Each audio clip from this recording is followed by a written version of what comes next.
In this video, Blossoms of the Savannah, I'm going to take you through the synopsis and the summaries of chapters of this particular text anthology or novel rather for the KCSE students. And so without wasting time, let's dig into first of all the synopsis of itself before we get to chapter 1, chapter 2, chapter 3 in that particular order.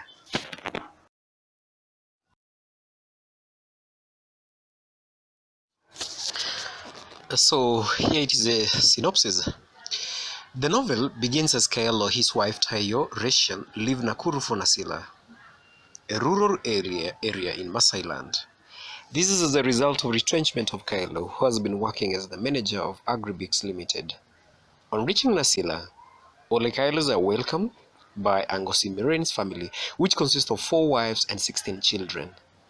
In a move towards settling Nasila, the new home, Ole Kaelo visits his old friend Ole Supeyo.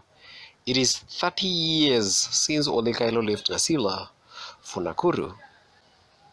The Kaelos hold a homecoming party in which they invite members from the 5 clans aimed at relinking the Kaelo family to the other villages.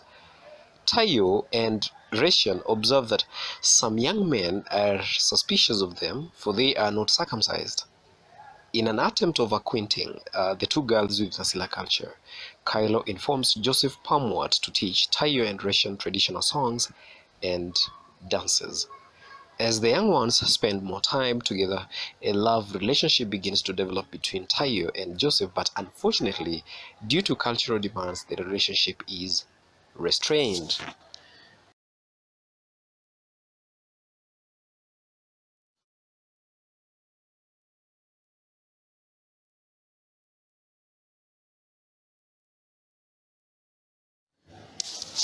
So unfortunately, there is an attempted rape on Resian and Taiyo. Consequently, an ad hoc group of men is formed to hunt down the culprits.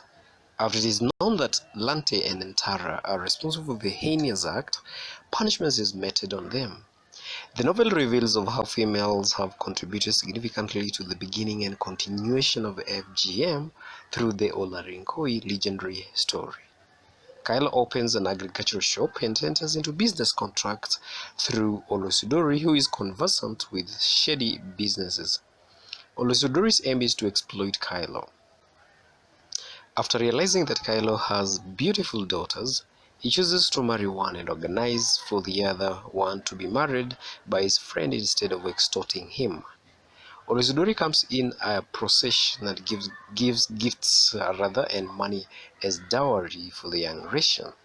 Since Resian disagrees with Olosudori and her father's plan, Olosudori plans to use anesthesia to render Resian unconscious so that he may snatch her for marriage by force. However, the girls craft a scheme of shaming Olosudori in which they return the gifts Olosudori had given them earlier.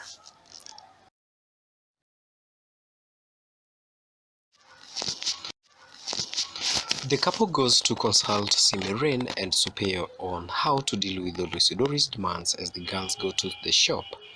On their way back, the girls are almost raped by 2 colors young men.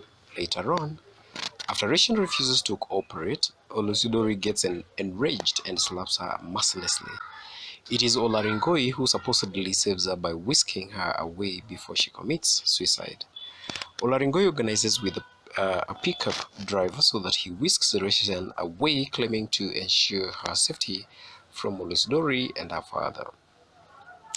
The 3 have a trek of terror which leaves Resian raped by Olaringoi in a dark hut in the forest.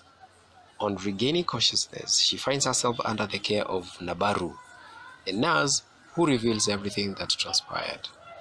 Finally, with the help of Nabaru, Resian comes face to face with Menik Ngoitoi, the activist against FGM in the ship's ranch. She welcomes Nabaru and Resian warmly. Resian learns that Olosudori has advertised in the newspaper for the search.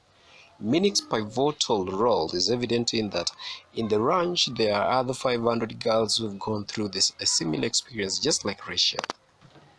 On the other hand, Taiyo faces the painful blade of the Olmrunyad. While managing the ranch, Minik meets a new challenge in which the powerful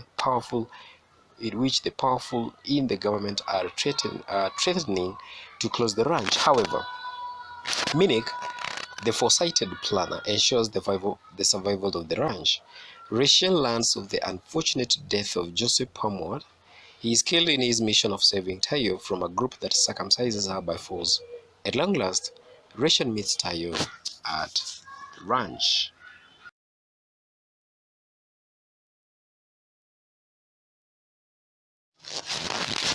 So therefore, Olusidori makes his last heinous kicks by visiting the ranch to demand Resian as his wife.